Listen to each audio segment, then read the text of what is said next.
Beavis and Butthead head creator shares first look at revival film. Sets window for release. Beavis and Butthead's Mike Judge shows off concept art of the titular teenagers as adults while confirming the release window for their new movie. I thought it was going to be a show and not a movie. I'm kind of glad that it's going to be a movie. Is the movie going to be a cartoon? Yeah. Well, yeah, I hope. Well, I mean, you could do live action Beavis and Butthead. It'd be weird. Okay, before we even get into it, who the hell do you cast? I think we all know. No, I don't. Who do you cast? I want to know who you'd cast. You cast Danny DeVito. Well, I would cast. I don't think they'd accept this part, but they got a pretty busy schedule. Neil Patrick Harris on the right. Is that Butthead? Yes. Yeah. So I was going to say Joe Biden, but I think the joke's been lost. It's that's untasteful. Right yeah. I don't know. I would have said there's a bunch of actors that you could do for full grown. Mm-hmm. But yes, I have no idea. Have you ever seen now I forget who the actors are mentioned. There's there's a great meme of like all four of the characters, all four of them from King of the Hill, and like the person that would play them. Oh yeah, I've seen that. Have you ever seen that? Yeah. There's also a really funny video about like a real life version of Doug. Mm-hmm. Have you ever seen that? Let's find out. It's on YouTube. Oh, okay, it's a video. Okay. Yeah. So it says, Judge posted concept art of an adult Butthead and Beavis, tweeting, Beavis and Butthead will be returning this year with a brand new movie and more on Paramount Plus. No exact date yet. I know. It's like the one streaming service we just refuse to get. Like, No, it's the second one because we don't have Peacock. There's a lot of streaming services. I will not get Peacock, and I will not get Paramount Plus. Frankly, the fact that they would call it Peacock is just presumptuous to think that anybody would want to buy a streaming service called Peacock. Let me peek. Never mind. That was a distasteful comment. But let me see that Peacock subscription. Yeah, we're gonna save it right there. Deep breath. Maybe we should just cut this whole segment. No, we're good. No, dude, this is far from the worst. Also, somebody named the anxiety tiger that you need to hold. We're going to name it Tigger, apparently. We're not naming it. Hey, that's the name of copyrighted. My old dog. That's copyrighted. No, we're going to spell it different. So instead of like the Tigger, we're going to spell it with H. So it's going to be T. Are you okay? It's going to be Tigher. That's just tiger with an extra letter. Or we can name it Silent Trigger. H. We can name it Trigger. Do you want Trigger? I want more name suggestions, and I get to pick the names once we get the pool of them. Miracle, do you want Trigger? No, I don't. Lisa Frank. Nope. Oh. It looks very Lisa Frank-like, even though it's missing a tail. I told you so many times. I know who Lisa Frank is. I know who Anne Frank is. I don't know who That's Lisa who I thought she said at first. Yes. I'm like, why is my mind going there? I don't know. Beavis and Butthead originally aired on MTV in 1992 as part of the animation showcase Liquid Television. Picked up for 7 seasons between 93 and 97. That's actually... Hey, Brett, you have a bug on your right shoulder. Here? Yeah. I don't know what that is. I think it's a ladybug. Aww. Or a tiny bug. Anyways. No, it's a ladybug. Yeah. Okay, we're good. Make a wish.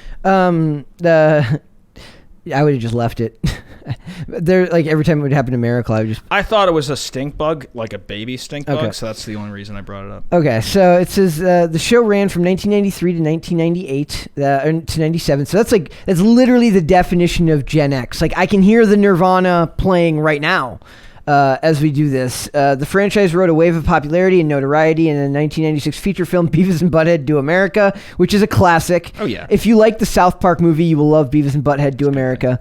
After a brief MTV revival in 2011, I never saw the 2011 revival, though ironically, though oddly enough, it's probably better than whatever's going to come out now.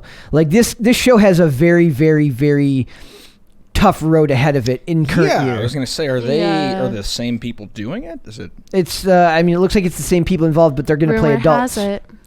I thought they were adults. No, they're like young adults in that show. Also, the sketches reminds me of the sketch of Dear David. Do you know what that is? So the artist, his name is John Elias. He's a comic book artist where he talks about his life. And he has like a weird shaped head, but he has this like this ghost that's like haunting him, that's So the whole story behind it is like this ghost haunted him, and his name is Dear David, and like his face is like sunken in one side, and the sketch looks like Butthead, kind of. Okay. And it kind of scares me because like he actually has photographic images of Dear David like jumping on top of him because he had a dream where he was really a ghost. It was like a ghost child. And there's like the ghost smoky film of this? No, it's like a vivid picture. Like it's just send that to me, please. You can find it. Let's search up. She's too lazy. She'll tell you all about it. Go looking for it. I'll send it to him. Burden of proof is on you, Miracle. Yes, I'll send it to you. I'll send it through Brett's account. Okay. Because I'm using his laptop. No, do it on your phone. No. Beavis and Butthead's. This is me and Miracle every day. We just fight. But yeah, they're planning to make a movie off of it. Okay. Beavis and Butthead stirred controversy for depicting two unsupervised, unintelligent teenage boys getting into vulgar and violent adventures. A number of fatal accidents were blamed on children emulating the show, and while dubious evidence led to no legal action being taken, MTV nonetheless censored some episodes and added a disclaimer to the start of the show reading. Beavis and Butthead are not real. They are stupid cartoon people completely made up by this Texas guy whom we hardly even know. Beavis and Butt, even the trigger warnings were better back in the day. Yeah. Like, now it would be like, Beavis and Butthead was created at a time when the cultural shift in America was just starting, and due to a change in the way that we observe popular culture in America, we believe that some of the material in this episode could be sensitive to viewers of a certain age demographic.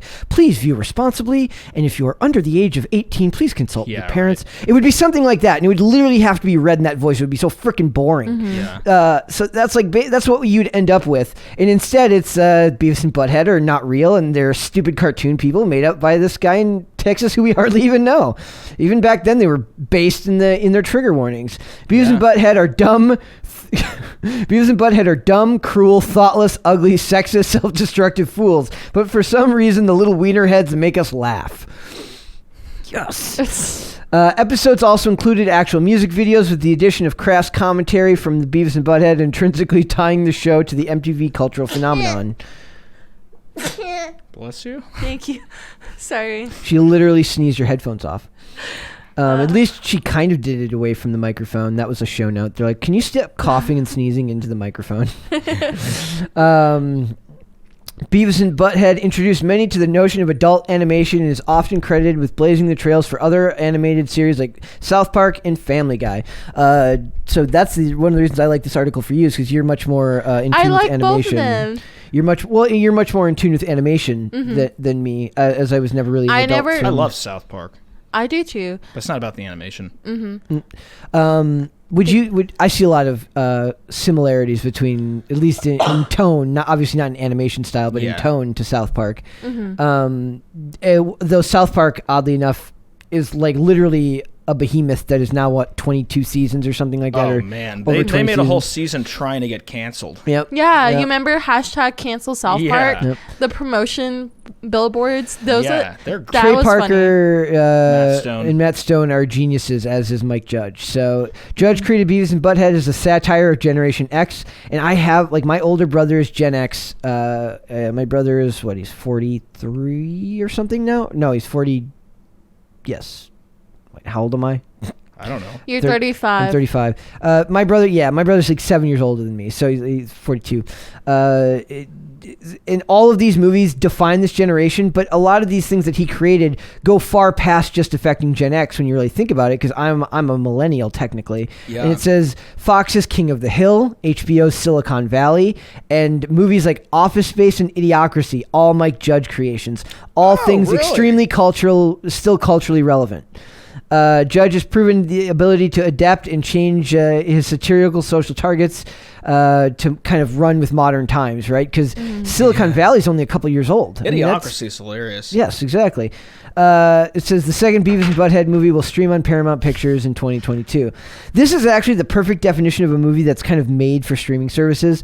Now, we kind of joke at times about how certain movies were just made for TV movies. That's like a thing. Or like Lion King Part 2 was never going to be released in theaters. It's almost not a insult anymore. Yeah, so a movie like this, Beavis and Butthead Do America, if it got a theatrical release, probably didn't do that well. Mm-hmm. Well, actually, you know what? Let's find out. Maybe it did for like one day. Well, let's find out. No, because I could be completely wrong. That's literally me being extremely presumptuous. I remember seeing clips of it, but I never watched the show. I wouldn't go see it in theaters. Like I'm saying, like it's not necessarily one that you would. Then again, I wouldn't go really see anything in theaters at this point. Let's find out here. He's doing a live search right now. Yep. Brett on the scene, live searching.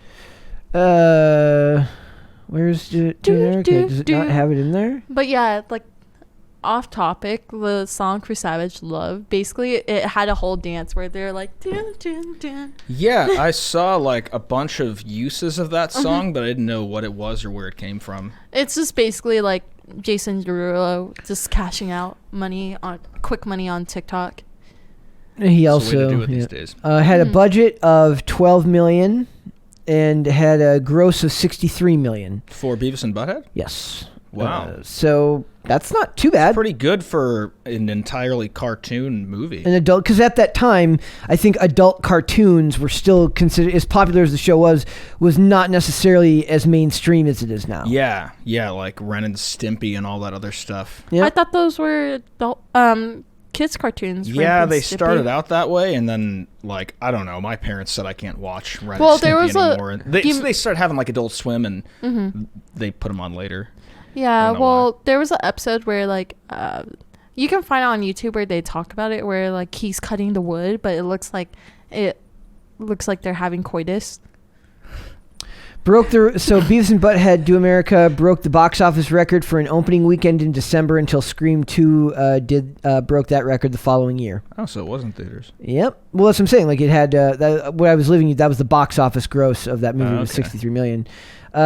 So yes, that's so it turned a huge profit. Yeah, like that seems to be like, in my opinion, that's where the future of this industry is going, is getting away from big budget films and making smaller budget movies that people actually want to see. A good example of that is A Quiet Place and A Quiet Place Part 2, both of which were made on much smaller budgets and grossed far better at pound for pound. They made the most money this year, if I remember, other than Spider-Man. Well, I mean, we're in a digital space now. I mean, it follows music production. Like everyone can make music now. Yep. And it doesn't cost anything. You used to have to go and get stuff recorded professionally, but now it's like, if you know what you're doing, you can make very low budget, high quality music. Yeah. But low budget. But if you're creating something people want to hear, the budget does like when I talk about Hollywood, like movie making, like we were discussing The Northman, the trailer for The Northman, and there is this difference between like an A24 studio independent film and the look of like a big budget Hollywood motion picture. Yeah. There's just I always think it comes down more to the color grading and how they... It does, yeah. There's things you can do to make it look like it was Hollywood made. Yes. So like there's just a difference in style and tone,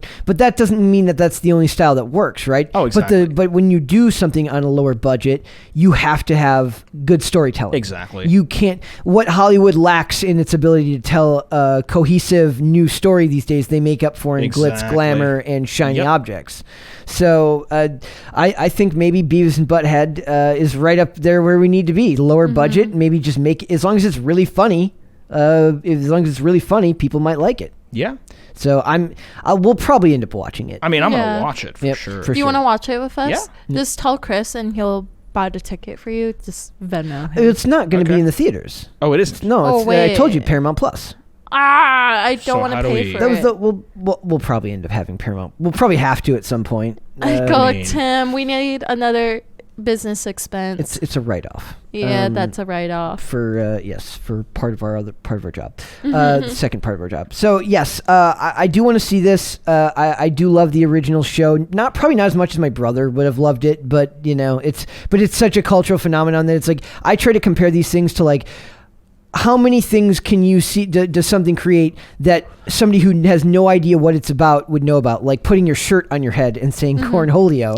Yeah. A person who has probably heard that has no clue what Beavis and Butthead are. I know what they are, but I don't understand the joke. How's that funny? We literally can't imitate it. It wouldn't be funny if we did. You would have to see Beavis and Butthead. To understand. Well, it's nostalgia funny. It's funny because the show's funny because of that. Am I going to lose brain cells if I watch it? Maybe. Okay. Can't promise you anything. Because I don't want to lose any more brain cells. I grew up on SpongeBob.